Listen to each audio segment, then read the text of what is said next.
Thomas Green here with Ethical Marketing Service. On the episode today, we have McCracken Poston Jr. McCracken, welcome. Thank you, Thomas. It's an honor to be here. It is very much my pleasure. Would you like to take a moment and tell the audience a bit about yourself and what you do? Thank you. I'm a criminal defense lawyer in northwestern Georgia in the United States. If you've ever heard of the city Chattanooga, Tennessee, we are directly south of Chattanooga, Tennessee, over the state line into the state of Georgia. On a map, we would be in the northwest corner of Georgia. Okay. Well, thank you for the introduction. We've got a fascinating story to cover today. And rather than me do an interpretation, would you like to open with sort of a summary of for someone who's never heard it before, a summary of the story? Well, certainly. I wrote a book. It's a true crime, nonfiction, true story about a murder trial that I did as a defense lawyer 25 years ago. It's called the Zenith Man, and that is my client and his wife in an amusement park photo booth. That's one of the four photos that the machine snapped of them, a little amusement park that still exists in my county in North Georgia called Lake Winnipesaukee. But we all have fond memories of it. But I don't think I ever had that kind of experience at Lake Winnipesaukee. So I was impressed when I saw this. But my client, for all of my life, he went to high school with my oldest sister. So we knew of him. And then in later years, he became a television repairman and salesman. And Zenith was a brand of television that he was the had the franchise for. And so that is the kindest of names that he had, because he really became quite odd over the years, became somewhat of a malcontent, a gadfly, and very litigious. When he met Virginia Hickey, he was a just coming out of the U.S. Army. He was drafted, did his 2 years, and was coming out and ready to start his business. They married in 1966, 3 weeks after, and I know you know this name, Dolly Parton and her husband, Carl Dean, stole away to Ringgold, Georgia from Nashville to get married against her manager's wishes. Ringgold was the quickie marriage capital of the southeastern United States, probably because, one, our laws created a one-stop shopping situation where the blood test and the licensure and the service could be done in one trip. But in Northwest Georgia, we're at the juncture of four states: Alabama, Tennessee, North Carolina, and Georgia. So for multiple states, this was the quickest, easiest, fast marriage option. So Dolly Parton and Carl Dean slipped down in 1966 and got married. 3 weeks later, Alvin, Ridley, and Virginia Hickey went and got their license and were married soon thereafter. That was 1966.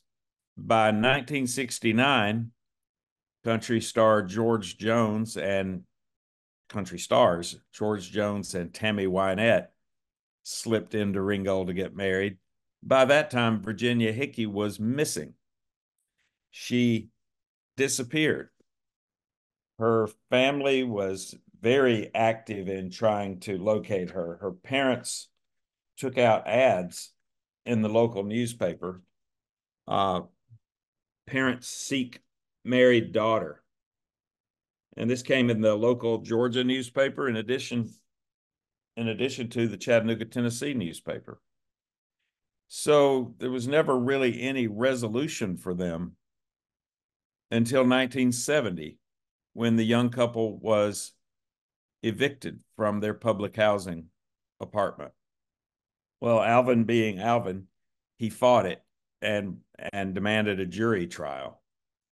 And September 15, 1970, the Superior Court Judge Paul Painter was so frustrated with the way Alvin was making a circus of his court that he stopped the trial and said, "Mr. Ridley, send for your wife." Alvin's father went and brought Virginia into the courtroom where her parents, interestingly, were sitting. So I feel that her parents were probably behind the eviction. They had gotten the housing authority and others to coordinate flushing her out. Okay. And by the time Virginia came out of the Superior Court chambers, her parents seemed to accept she is where she wants to be. And they left, and she went back home with her husband, who was now living with his parents, by the way. So that's the last place Virginia Ridley had ever been seen alive in public. September 15, 1970, in this grand old Catoosa County courthouse, large courtroom. October 4th, 1997, over 27 years later, Alvin Ridley drives right by an ambulance service with the fire department. Kind of left town, but turned around and came back to a phone booth. It didn't work, so he went to another one that was right next to the 911 emergency call center. And he called first a hospital in Chattanooga to come see about his wife who had stopped breathing. They told him he had to call the local authorities. Well, with Alvin, that was like calling his worst enemy. He had been suing all these local authorities, and now he had to call them to tell them that his wife was not breathing. And of course, everyone in town, a whole generation had passed, and everybody's reaction was, "What wife? We thought you lived alone." And the thing about a small town, especially in the American South, is we pretty much know even who the homeless are. We know them by name. We know their stories. Everybody knows everyone's stories. And so it was quite a shock. As to me, everyone knew my story as well. I had grown up in the area. I had served in the state legislature in the House of Representatives as a Democrat.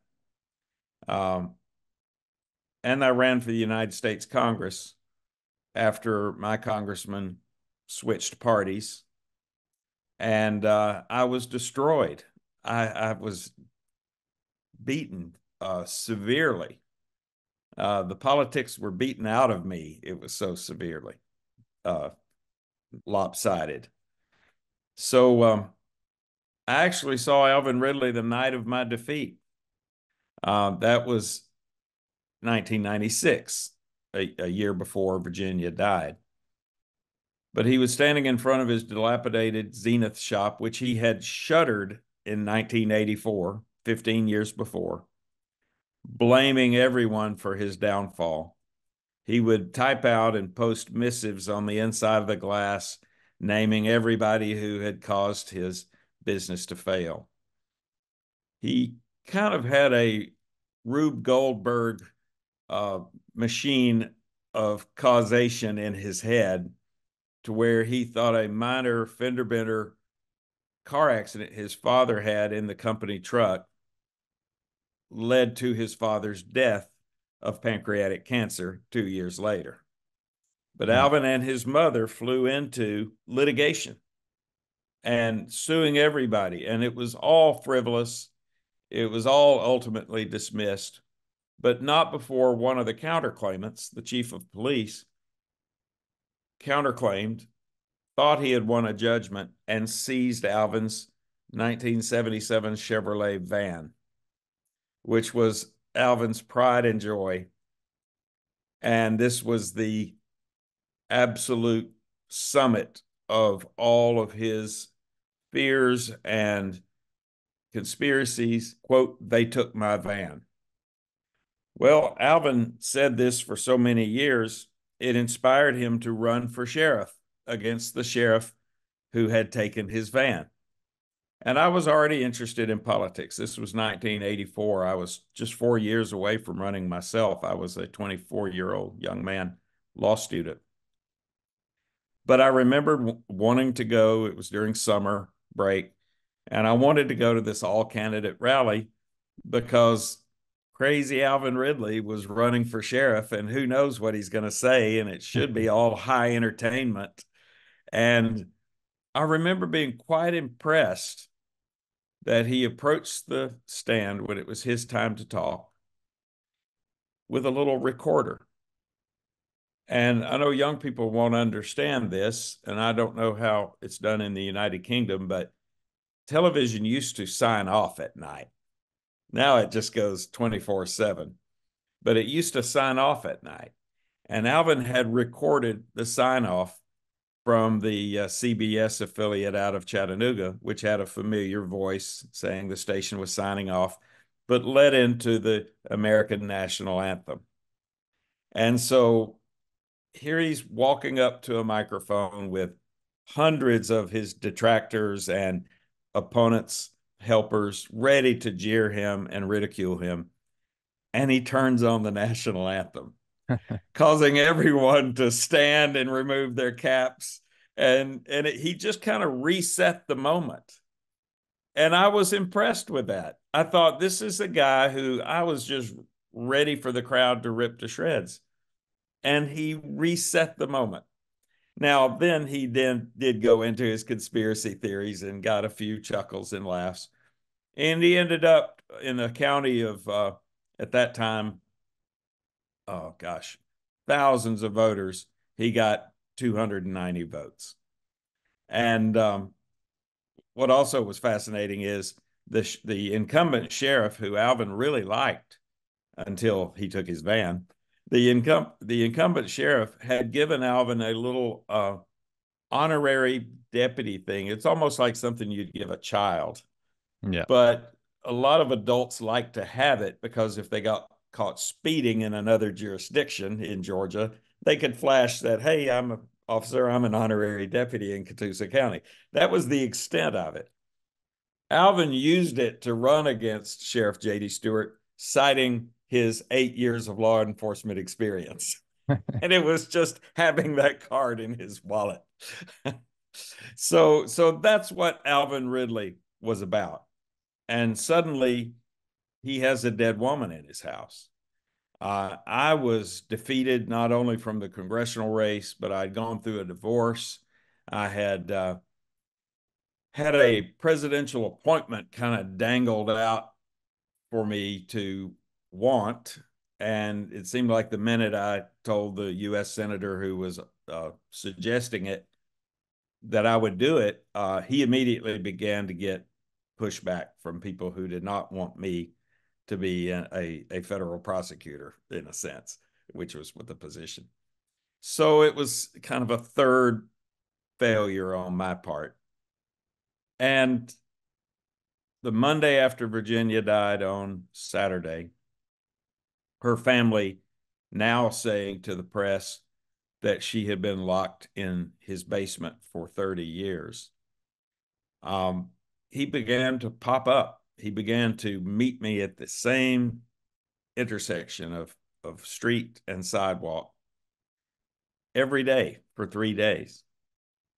And I finally spoke to him. It was just awkward not speaking to him. He didn't seem to be wanting to start it, but he would make eye contact and then he would move on. I just said, "Mr. Ridley, I'm sorry about your loss." And that just became, the cork came out and it just began to flow from him. This grief and conspiracy and the theory that the sheriff's office and all of his detractors had worried her to death, just like they had worried his father to death and his mother to death. And now he was alone.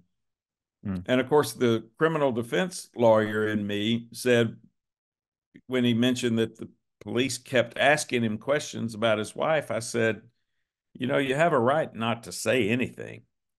So it's probably best to just say nothing. I didn't realize at the time that he'd already met with him twice and that he would go on to meet with them again after I gave him that advice. It took them 8 months to charge Alvin. By prior arrangement, he understood that if he got arrested and I learned about it, I would come to him at the jail. And that's what happened in late June of 1998. And the minute I learned about it, and I had just gotten remarried and to a local young woman who also had the local prejudices and fears about Alvin Ridley. I'm from a smaller town north of Ringgold called Graysville. And my sister had gone to Ringgold to high school because that's where the high school was, and remembered Alvin as being odd, that people bullied him a lot, that he was just kind of a guy that was easy pickings for the other boys mainly. Alvin brags that at one school dance, 22 girls danced with him. Well, after talking to a few women in town of his age, they felt sorry for him. He was a guy that got picked on. He came to dances without a date. And he either worked up the nerve to ask one, or one very sweet girl just decided to give him a dance. And they were cut in by 21 other girls. At that time, he was, at the time of the trial, he was 56. And he would get emotional when he would tell me about this, that he had 22 dances and 22 different dates. Of course, to him, they were dates. And then later in tellings, girlfriends. But I couldn't quite figure out what made Alvin tick. But I figured out very quickly that he seemed to be kneecapping my defense strategy at every turn. He would not want to meet with me, yet he would call me in the middle of the night screaming that I hadn't knocked his case out, which is the way he phrased it. And I was baffled. I didn't know what to do. I realized that perhaps I have gotten in over my head. I did not have a lot of law experience because I'd been messing around in Georgia politics for a decade and public service. And just kind of piddling with the law practice as a part-time thing. But I learned from Alvin's talks that for every ounce of suspicion that he had for local government, he also had a counterweight of pounds of hope from the federal government. He just thought the federal government was going to be his salvation. So he was sitting with me in my office. We usually screamed at each other because he wanted to talk about the van. And I would say, Alvin, I have to know about your wife. This is the biggest mystery woman I've ever heard of. And this is what the case is about. It's not about your van. And he would argue, no, we don't have to talk about that because I didn't kill her. And then, but they did take my van. So that in his logic, that was what we needed to be working on. And I found myself giving in to him some. He would say, you need to study these cases that they dismissed. Well, out of curiosity, I spent a few days in the courthouse pulling files, including the eviction file, which I found a jury list, and I knew one of the jurors. Now, this was a trial from 28 years before. And I found the woman. I thought, I said, I know you won't remember this, but you were a juror on an eviction trial. She said, I remember everything about it. It was a circus. he said Mr. Ridley just tore the place apart. And then the judge stopped the trial and told him to get his wife. She came, her parents were there. She told me everything. And so Alvin and I we would end up yelling at each other. And at one point, I'm making my points. He's escalating with a louder voice, and he starts in on the van. And just as an exclamation to myself, I just said, "Oh Lord!" And Alvin went silent. I looked up at him, and he thought I was praying, and he assumed a very childlike prayer stance with his hands folded together and his eyes shut tight. And I Very thought, literal. I can work with this. And so I continued the prayer, talking about, oh Lord, please help Alvin understand that we've got to talk about Virginia. I've got to know everything about Virginia, and I need to get in his house. Well, that was the line that Alvin would not cross, letting me in his house. He would just always end with, even after praying it, he would end with, I'll think about it. And then nothing happened. At some point, I decide that I'm tired of the middle of the night calls, especially after I got remarried. And I told Alvin, I said, look, you and your wife loved your privacy. And he said, yes. And I said, well, I have a wife now, and she kind of likes her privacy. So I'll make this compromise with you. You don't have to make an appointment, because obviously making an appointment let people know where he was going to be. And so I said, you come by anytime. I'll stop whoever I've talked to. If my car is there, I will talk to you no matter what. I'll put people off. I'll delay them. I'll interrupt my session with them. And that seemed to be working. So that got him into the office. So I'm just really low, though, because he's not letting me in. I decided to get a phone reinstalled in his house, so that he could call me on my cell, which was Atlanta based, which would have been long distance. But if I'm paying the bill, so be it. That saves me, that allows us to communicate, saves me from the late night calls. And he figured out that I was wanting to come with the installer with my camera. And I basically wanted to show that this house, while it looks like a fortress with this giant gate, a lot of keep out, no trespassing signs, it really was not a fortress. And I wanted to photograph that. The minute Alvin realized I was there, he decided to have the phone installed on the porch. So we could not go inside. So in any event, we're in my office. It's August of 1998.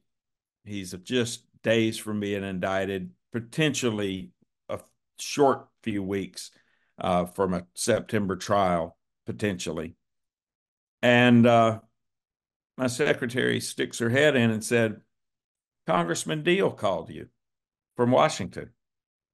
And I thought, wow, I wonder what my former opponent that just completely destroyed my dreams, what would he want from me? Maybe he wants to make up. Maybe he wants to put me on a committee or hear my opinion on something. And then I thought, who am I kidding? I've pissed off both parties in Georgia. I'm totally disliked by the entire political spectrum. I was a bit of a reformer in my legislative days, and passed legislation making lobbyists register and making them report what they gave to us as gifts. So that did not make me popular among my colleagues. Okay. But I was thinking, I can at least impress Alvin that I've got a congressman calling me. And Alvin even said, aren't you going to call the congressman back? And he seemed to be sitting up straighter. So I called the congressman back, thankfully had the phone to my ear, finally got to the familiar voice of then Congressman Nathan Deal. And he said, I'm calling you to tell you to keep Alvin Ridley away from my congressional offices. He's scaring the ladies there. And so I'm glad he didn't hear it. I said, I'll pass it along, sir. Thank you for calling me. I did not want to break Alvin's spirit because I knew by then that he thought the federal government was the knight on a white horse in shining armor that was going to come up and rescue him from all of this. Sorry to And cut so, in, but in your view, does he know the seriousness of what he's facing, or is he a bit naive to it? I think in hindsight, I think he did not. He's a very literal thinker. And he's thinking, well, I didn't do it. So why should I waste time on that? But we are going to be in a courtroom. So we might as well address the van, the loss of my business, and everything else. And that was his logic. And so I took him outside and I said, Alvin, I decided that misery loves company. I said, Alvin, you know how that damn congressman, he hates me so much that he said, because you're my client, if you or I go to his office ever again, he's going to have us both arrested. And I said, Alvin, I can't afford to be arrested. And he looked bewildered. And I said, because of the election. Well, he looked even more bewildered because he knew that the guy had beaten the hell out of me. So I said, look, Alvin, do this. If you will just cooperate and please help me represent you. When this is all over, I'll take you and show you where he lives. and that satisfied him. It was not me telling Alvin you can't do something. I was just saying, wait and help me, and I'll show you where he lives. You can go right up and not deal with the ladies at the congressional office. That satisfied him, and he drove away, not feeling dismissed. So we rocked along.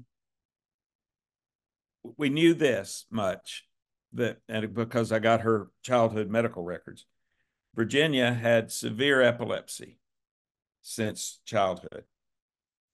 Obviously, she had not been to a doctor in 27 years. And that looked badly on Alvin as well. And so I would ask him, and he said she refused to go out. And I would say, well, what about a doctor? And he says, well, she did go to the doctor for years, and then she refused to even do that. He said, but I kept getting the medicine for her. And then one day, God told her to stop taking the medicine. And I thought, well, that sounds all too convenient that God told her to do that, but I just took it for what it was. And but the state of Georgia was making its murder claim based entirely on the presence of what's called petechial hemorrhages, which are tiny little ruptured blood vessels around her eyes and her mouth and other places on her body where skin is very soft and delicate. And there was nothing wrong with her neck other than some damage the coroner had done, stabbing needles in for a blood draw. And but the state of Georgia had received the body with this persistent rumor that this woman has been locked in a basement for 30 years. I wanted to ask you And about this because it's about how public sentiment influences a trial. So, do you think this is all based on rumor and let's say public will? I think so much of it was because we used to have this famous lawyer near us in my same circuit. His name was Bobby Lee Cook. He was very famous. There was a TV show called Matlock that was created based on Bobby Lee Cook. And he was a very generous older lawyer. I had known him for many, many years from before I was a lawyer. And I went to his office, which was a beautiful, beautiful office. And I said, do you have any pathology books? I don't have any in Ringgold, Georgia, but he welcomed me to his beautiful library, and he pulled 3 books off the shelves. And sure enough, here's information about petechial hemorrhages. And sure enough, there's warnings. Don't assume manual asphyxiation when you see petechial hemorrhages. They can happen from a hard coughing fit or from a seizure. So it seemed to be clear, but the state of Georgia was still locked in on this. What I needed was an epilepsy death to compare it to, a confirmed epilepsy or seizure death to compare it to. And lo and behold, and it's so tragic that I feel guilty even bringing it up. But the U.S. had an incredible Olympic track star back in the 90s, Florence Griffith Joyner. She went by the nickname FloJo. She had an incredible style. She had these very long painted fingernails, and she was fast as the wind. And of course, her people did not want to accept her greatness, always dogged her with performance enhancing drug allegations. And so she died. She died suddenly at home in the bed. And everybody thought, well, what a tragedy, but they didn't really say how she died or why she died.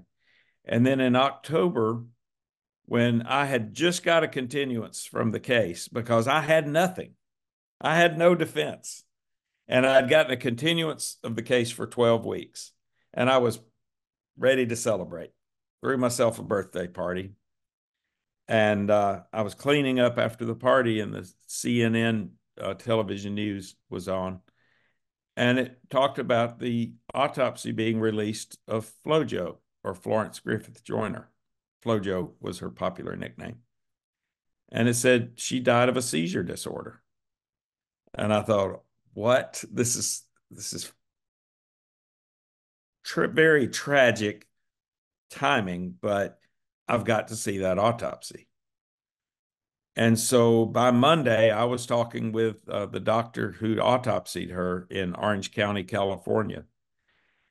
And sure enough, she had petechial hemorrhages in the same areas that Virginia Ridley had. As a matter of fact, she had more of them. And I surmised in my layman's opinion that if Virginia Ridley had been murdered, then FloJo had been brutally murdered by the markings in the same places, but at different intensities. Mm. So I had that autopsy promised to come my way. And I was very excited because I found an epilepsy expert. And this is 1998 internet, Thomas. You know, you can't cut and paste URLs. You have to write down the URLs and make sure the backslash and the forward slashes and everything and the periods and everything is just right. Well, I had it written down and I still found it in my case file. The URL for these medical journal abstracts. And there was a death mechanism called sudden death in epilepsy. Somewhat rare because of, modern medications, can keep people alive who have epilepsy. It'd be like I'm diabetic if I just decided not to take my insulin. Something's going to get me at some point. So Dr. Braxton Bryant Wanamaker was this guy's name. And I knew we had to have him. And I talked with him over the phone. He was very dry. I told him about the petechial hemorrhages. He said that's quite normal in seizures. I talked to him about the death. He said that sounds like a sudden death and epilepsy death. And I told him, well, her husband's being charged with murder, and I'm asking you, would you please come and give your opinions? I'm not asking you to determine whether he's guilty or innocent. Just please tell me your learned opinions about this and about the presence of petechial hemorrhages in your patients. He said, oh, yeah, my living patients come to the office with these hemorrhages around their eyes and mouth. So I had that nailed down. Alvin, for the first time, became engaged in the case when I was showing him how the internet worked. And I would look up, I'd say, for example, we're going to try to find a forensic pathologist. Well, he carried this bunch of paper and pens in his pockets at all time. And he would put on his glasses and pull out all this wad of paper and make me spell forensic pathologist every day that I ever said it. So I just quit saying it. But he fell in love with this one very interesting website from a guy in Georgia who proclaimed to be a forensic pathologist. But his website had a little music, a little 16-bit animation. I didn't know, I thought, wow, he must be good. He's on the internet. That was my very green view of the world at that time because the internet was new. And so to please Alvin, I promised to get this guy. And I thought, well, we already know the theory of why she died. I've already built the epilepsy doctor defense to explain everything. And I even got the state doctors, professors, to give me the texts that he learned from so I could show him from his own school texts that you're not supposed to jump to conclusions about petechial hemorrhages. And so I was ready for the state doctor. But Alvin wanted this guy. And oddly enough, he really wanted him he was hyper interested in having this guy up. Well, I'll save it for the reader, but Alvin had a very bizarre non-crime scene in mind that he wanted this doctor to examine. But the other major thing that happened was because I had Flojo's autopsy and that was it. And now we were 5 weeks from trial. And having a Thanksgiving feast at first my new wife's family's house and then at my family's house. They lived just a few miles apart. And my parents said, we've made a turkey plate and we want you to take it to Mr. Ridley. That is the last place I wanted to go on a day off. I wanted to go rest, nap, watch sports. But my parents told me to do it. So instead of calling Alvin and just arguing with him about me coming there, I just went. And I now realize, looking back, that Alvin is so transactional that when I showed up with this wonderful smelling meal in this paper bag with tinfoil over it, he came to the door. He saw me. I told him what I had. He said, wait a minute. He shuts the door. I hear him inside. He sounds like he's talking to people, but he turns the TV off. And he comes back and he says, come on in. And I went in to this not comfortable place to be just because of Alvin's housekeeping style or lack thereof. And the room was illuminated at first by a small red light bulb, looked like an adapter to an old Christmas tree light. But then there was a string and a regular size light bulb that was just bare coming from the ceiling. Went on. And I recognized Virginia's deathbed from the coroner's pictures. But what I thought was new that was not in any other pictures was an entire wall covered in writing. And it took me a minute because my the shadow of my head kept getting in the way so I was trying to get to the side where I could read some of it. And it was the most mundane recordings of dinner menus, television casts, songs, Bible verses, but all in the very same unique hand. And I said, and my heart jumped because I wanted to explain this mystery woman. And I said, Alvin, who wrote this? Hoping it was Virginia. And I apparently was too excited about it because he said, well, Virginia did. And I said, well, why do you think she wrote all this? He said, I guess the Lord told her to. She wrote all the time. I said, you mean there's more? And he leads me into this room that is just floor to ceiling, cardboard boxes stuffed with her writings, her art, her spiral bound notebooks filled front, back covers, 5 Bibles that were filled in the margins.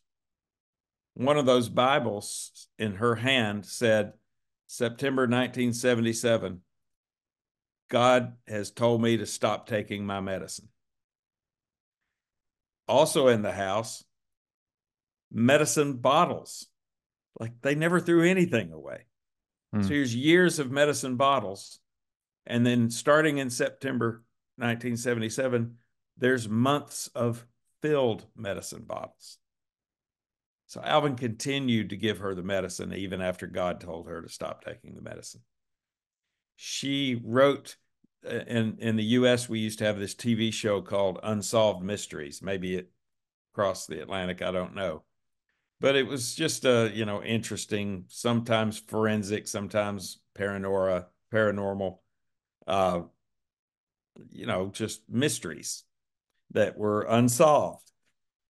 Virginia wrote and was pitching a script to Unsolved Mysteries about the taking of Alvin's van. There were legal glossaries in her hand which made me believe she was the inspiration behind all the litigation. She wrote 3 US presidents. This is a woman who's supposed to be locked in a basement. She wrote President Richard Nixon complaining about them getting evicted from their apartment. Alvin said, you can't have it. That's all I've got left of her. So I had to immediately figure out a way. For the first thing I did was I grabbed his hands and I said, let's pray about it. And I, came up with this elaborate prayer about God, give us a sign right now if you do not want me to use it. And I was hoping nothing would creak or anything. And nothing happened. And I said, there you go, Alvin. God wants you to use it. He was too wise. He said, let me think about it. Well, he's transactional. $200 got me the stuff to copy. I had to go in the house for 4 days. Not a pleasant place. Lots of vermin. 2 very strange cats that I really didn't get to see very well. And, but I had something to work with now. And like I said, I don't want to give the whole book away, but it was a roller coaster ride, this trial. Now, Thomas, that was 25 years ago. After the trial, Alvin and I did a bit of a American TV true crime show spree where people would come to us and they'd want to tell the story about this woman everybody thought was locked away for 30 years, but turns out she loved her husband very much and was just agoraphobic and had epilepsy. And I wanted to write the story because it's so intricate and there's so many details, but I just could not explain Alvin. And so we were doing another podcast 3 years ago, one that has not come out yet. And I think they were deferring to my book to hold off. But the podcaster was interviewing one of the jurors. And this juror sent a message to me through him and she said that she had become a nurse since the trial. And she's always wondered if Alvin was on the autism spectrum. Well, just her telling me that through the third party, it was like a cold bucket of water being splashed in my face. It made me wake up to realize, but see, 25 years ago, nobody was talking about autism in adults. Hmm. The spectrum had just been, maybe it was 3 or 4 years out. They were mainly focusing on children and, getting them the proper services for their educations. There was even a group that was just hell bent on finding why this is happening. And in fact, we've had people on the spectrum forever. And some of our greatest contributors, greatest artists, greatest scientists have been neurodivergent. But it all began to explain Alvin to me. He was a very good TV repairman. He was laser focused on that when he did it. Nobody had any complaints about him in that part of his life. But at the same time, when things started falling apart, meaning his father's death from pancreatic cancer, his mother's death a few years later, and then his wife's death, he began to lash out, continue to lash out because he had been lashing out in all the civil litigation. And he was I realized he's like a scared child and always has been. Now, I continued, and my subsequent secretaries continued to help Alvin when he needed help, just figuring out things. And I began to realize all of that was probably spectrum related. So, with his permission, of course, I took him to Atlanta. He wanted me to sit in on part of it. The doctor said, I want to make some statements, and you tell me your reaction to these statements. She's gotten under your skin. Oh, Alvin seemed physically disturbed by the notion of someone getting under your skin. He was thinking it very literally. It made me realize back in the trial, which, by the way, the plan was for Alvin not to testify, but Jesus appeared and told him to testify. I got overruled by Jesus. I'm one of the lawyers who can say I got overruled by Jesus.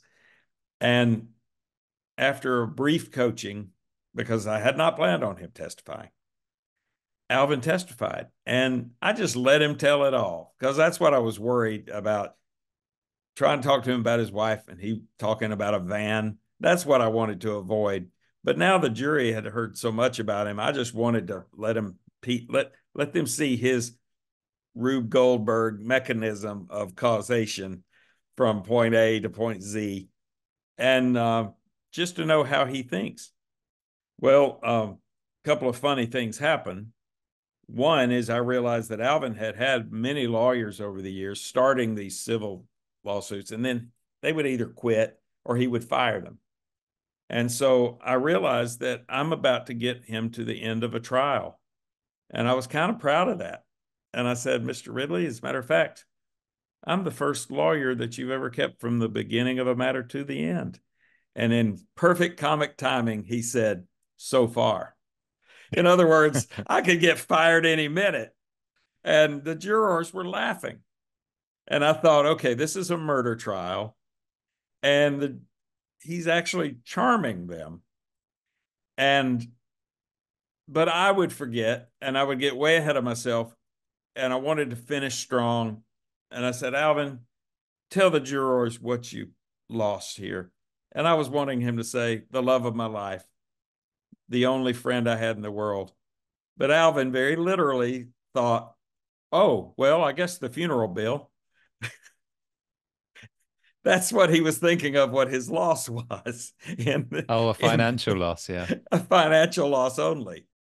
And so I just thought, this guy's so literal. Why do I forget that? So now, 23 years later, I'm shaking my head and thinking, oh, the second phrase that the doctor said was, he wears his heart on his sleeve. And Alvin jumped up and said, I know, he's got an artificial heart. Well, Alvin had seen my insulin pump. I became diabetic when I was in the Georgia legislature. That was another one of my kind of great losses that I was grieving at the end of my congressional race loss, that suddenly I had a health loss. And so I would always joke that I had my pancreas in my pocket. And I think Alvin thought, I know what that is. That means he's got his heart on his sleeve, an artificial heart. So it turned out Alvin is very much on the autistic spectrum, which began immediately to explain everything. And as I wrote this book, some stuff started creeping in. I've always heard that the best way to write a book is to write what they call a vomit draft. Just throw up everything onto the screen, and then you can edit it out later. And so I was truly doing that. And while I was doing it, I was realizing there was a lot of crap from my childhood getting in. And it turned out writing this book was like the best therapy ever, because I was just purging myself of all of these things. I had a very loving family, but a very severely alcoholic father. He was never mean. He was never abusive to any of us or my mother. But he was just sad and not there so much of our childhood. And I began to realize that the worst attributes of myself were very possibly from that. And that is that I'm a bit of a micromanager, that I want everything to go smoothly. Because as a child, you look inward when you wonder why your parent is, abusing a substance. You think, what am I doing to make them want to drink and conk out, before, I can have a decent conversation with them. Yeah. So you just look inward, and I think my worst traits were running head on with Alvin's neurodivergent mannerisms. His autistic traits were being used against him at trial. His flat vocal effect, the fact that his emotions did not seem to meet the moment. Oh, his wife just died and he's just, talking in a normal voice. Well, the thing with Alvin that I learned, I would catch he would almost absorb emotions for a while, and then there would be a release. And people with an autistic person in their family knows this very well, the meltdown. But Alvin would absorb all kinds of emotion. Years later, when my parents died, about 10 years apart, Alvin would come and pay his respects and be normal and fine. And the next time he was with me, I reminded him that my parents died, and he would have a meltdown. And I never understood why this was happening. But we just kind of became this pair that stuck together. He came in rushing into my office one day that he had gotten caught up in a scam that he was paying money to. And I just took his phone. By now he had a cell phone, a flip phone. I took his phone across the street to the AT&T dealership, and I said, change his number. They changed it. I handed it back to him, and I said, they won't bother you again, but whatever you're calling, whatever places you're calling that people are getting your numbers, you just need to not do that anymore. Turns out he was calling a conversation line or a date line to talk to people. Okay. And it's full of fraud and full of what our FBI told me was probably Russian-based scam artists, and just taking his money and that of a lot of elderly people. So I said, you know, Alvin, while we're out, why don't I get you lunch? And have you had your flu shot yet? And he said, no, no. So I just said at the end of lunch, you know, maybe we should get together more often and have lunch. Well, that's been about 10 years ago, and we haven't missed a week. Oh, wow. That's amazing. Alvin's very precise. And this was before I knew it was autism. He's very precise. If I say, you know, Thursday lunch, he's got it down. He does not forget. Now we're doing Monday and Thursday lunch, and I could probably in the future, because he's now 82, I could see that expanding into even more. We got him a big ramp for his house because the crumbling steps that his father built back in the 1940s, they were a fall hazard back in 1998 when I was on them. And so he has this elaborate ramp now that the Veterans Administration built for him. They said it's the biggest one they've done on a residence yet in the region. And it has this incline, the length of the house. Halfway, it has a rest stop, and then it goes to a switchback, and it has a rest stop, and then there's a third rest stop. So he has plenty of time to rest on the way. But it got extremely unusually cold here this winter, and we had some, and I don't know how to convert this to Celsius, but we had some really cold nights. In Fahrenheit, it was in the teens. So I knew enough about Alvin's house that now twice for two subsequent winters, I have put him in a hotel where he has 200 TV channels. And he really enjoys it, but he misses his home, and he ultimately doesn't stay even as long as I am inviting him to stay there to stay warm. So I guess the book is as much about this unusual friendship that has happened. And one other thing about Alvin's, before I knew he was neurodivergent, but I did know he was very transactional. So I started thinking, what all can I do for him to get his cooperation? And so ultimately, I got his parents' gravestones and his wife a gravestone. His dad had been dead for over 15 years, 16 years, and didn't have a stone yet. And I said, okay, we got to take care of this, Alvin. And if you'll help me, I will get you this. Well, Alvin gets on board if he thinks he's getting something out of it. So we fill out the vital date of birth, date of death, and then there's this discretionary place that you can put whatever you want. And here's some examples: loving father, helpful father, etc. So Alvin picks out examples for his father and his mother and his wife. And then I said, Alvin, you know, why don't we go ahead and get you a stone? You've got the plot. And I said, he looked confused. And I said, no, they'll come and put your death date on it later, but it kind of secures your place next to Virginia. And I said, and on your discretionary part, I want you to go off script. You need to say something about yourself like an innocent man or wrongfully accused or something like that. I just wanted him to make a statement. Well, I didn't see, I left. I paid for the stones and left. And it was 20 years before I saw what he put on his stone. It was the 20th anniversary of Virginia's death. So I guess it was slightly less than 20 years. And I decided it fell on one of our lunch days.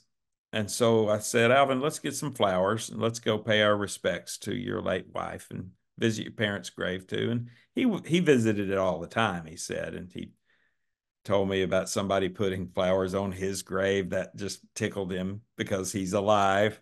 And so we went there, and I see what he put on his stone for the first time: TV repairman. a better, very, very literal statement about It's himself factually correct, isn't it? that is factually correct and forever now enshrined on a tombstone. So when I got through my first draft of this book, it was 177,000 words. Well, my contract with Citadel was for 90,000 words. And so I had to start hacking away. But my editor, Michael Hamilton, she liked some of the personal childhood stuff. The reason why it was all coming forth was I was remembering what life was like during this trial, and I'd completely suppressed that we did an intervention on my father. My sisters and I intervened on our father and put him in a hospital while I was representing and advising Alvin Ridley. And my father was working on his sobriety during that time. And I was shocked when Alvin tells me in the courtroom, "Your daddy's here." And I was horrified because I thought, I've got to concentrate on this trial. But if my dad is here drunk, that is going to be a complete, I'm going to be so distracted. Well, my dad was stone cold sober. And I realized, Thomas, that in my life at that time, I was 39 years old. That was the first thing he had ever come to, that first sober, and second, that I wanted him to be there because he usually wasn't. And so it was somewhat overwhelming. When I was writing the book, I discovered that the local newspaper in Chattanooga had thrown out all of its photo archives, which really destroyed me. But then I realized, wait a minute, this trial happened immediately after that paper merged with another paper in Chattanooga. And I inquired about their older archives from 20 years ago. And they said, yeah, they're at the Chattanooga Hamilton County Public Library. So I went down and found 247 trial photos. It's unusual at the time for a photographer to be allowed in a courtroom, but this court did allow a pool photographer to, because there was a lot of interest in the case. And in those photos, I was looking through a loop. There's 3 photos of my father with Alvin. And it was overwhelming. So, That's of course, really, they really made the nice book. story. Of course, they made the book. In the print edition, there's it's black and white. In the ebook edition, all my pictures got in as color.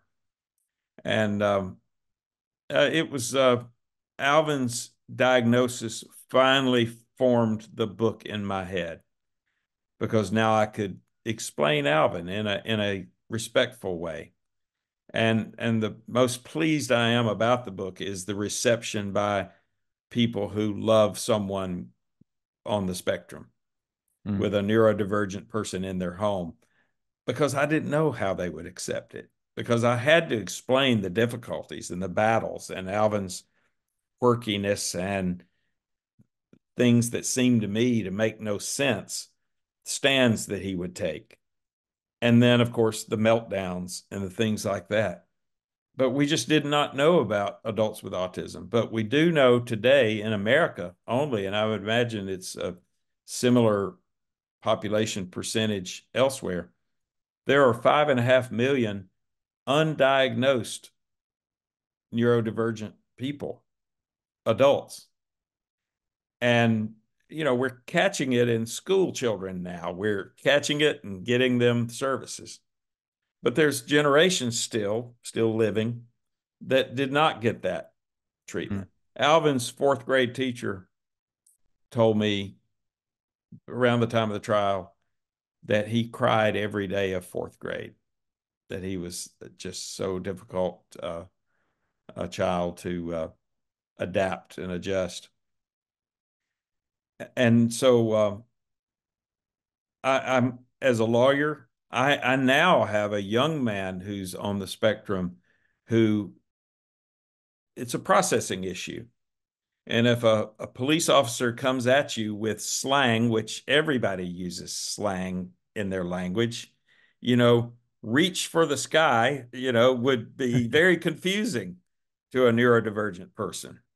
You know, hit the ground. That would be totally confusing. They would, and much like the things in my frustration, I would bark out at Alvin and he just would stare at me. It was a processing issue. And I had a processing issue. I could not process Alvin. And of course it was a conflict with my neurodiversity, my micromanagement and his neurodiversity. And so I so understand it now. I feel a great bit of guilt about my ignorance with him. And I detailed that in the book. And I say that I felt guilty sometimes, and I didn't know why, but I felt guilty, for example, for in my frustration telling them I wish he would go take a bath. Alvin doesn't like the feel of water on his skin. Mm. That's part of his neurodivergence. And the minute I said it, I felt bad because, and interestingly enough, a skunk got into my office the day after I challenged him on his odor, sprayed all of the case files, sprayed me, and I show up to court for a couple of days smelling like a skunk. And Alvin got to complain about how I smelled. And so it made me realize we can't always help our circumstances. Well, I wanted to say is a perseverance story from my view. So I was going to say congratulations for your perseverance. I wanted to highlight that because, as you said, some other people may not have been as persistent as you were. But for those people who would like to buy the book, which I'm kind of on that list now, where do they go? Well, on your Amazon is one place, and I think possibly other booksellers in your country uh, could get it. I know it's available in your country because I've got my first UK review from a reader, from a verified Amazon reader. I don't know where they got the book, but they were in the UK and it's listed on the Amazon reviews. So I was very excited, very flattered, made a big post about it on my social media. If anybody wants to hear more about Alvin, my Twitter uh, name is @ real Zenith Man. I say real because again, there are a lot of there's a fictionalized story of our story out there that kind of upset me at first, but then I thought, you know what? She got me off my butt to write. You know, that was one of the motivators to finally get this story out there. And there have been 2 fake books that have been taken down, but this is the one, and uh,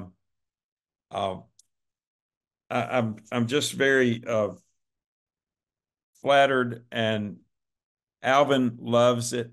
He is signing many of these books at our signings. He told me, again with Alvin, with the rules and numbers, he will go to signings in 100-mile radius only. He will not ride a motorcycle or a propeller plane to any of them. Not that I was suggesting that he ride a motorcycle to them, that he just has these rules of life, and they've served him well. He turned 82. He hopes to get a couple of girlfriends, he says, out of this book deal. And but he's charming everyone because he's in a much better place. With his permission, I shared about his neurodivergence, and the whole community has warmed up to him. Now, you have a person in your country who has written the greatest book on being neurodivergent. His name is Pete Warmby, Wharmby, and he has a book called Untypical. The minute I learned of Alvin's autism and finished the book, I wanted to know more. And so I did some research and found Pete Warmby's book, and it's incredible from a person with autism's perspective. So I would highly recommend that book as well. But this Zenith Man on your Amazon and possibly other places, and please review. I would ask I get so excited that I'll probably post it on my social media. We've had one from New Zealand now and one from the United Kingdom. So very excited about this story getting around the world. Well, you've been a great guest today. I've loved listening to your story. McCracken, thank you very much. Thank you, Thomas.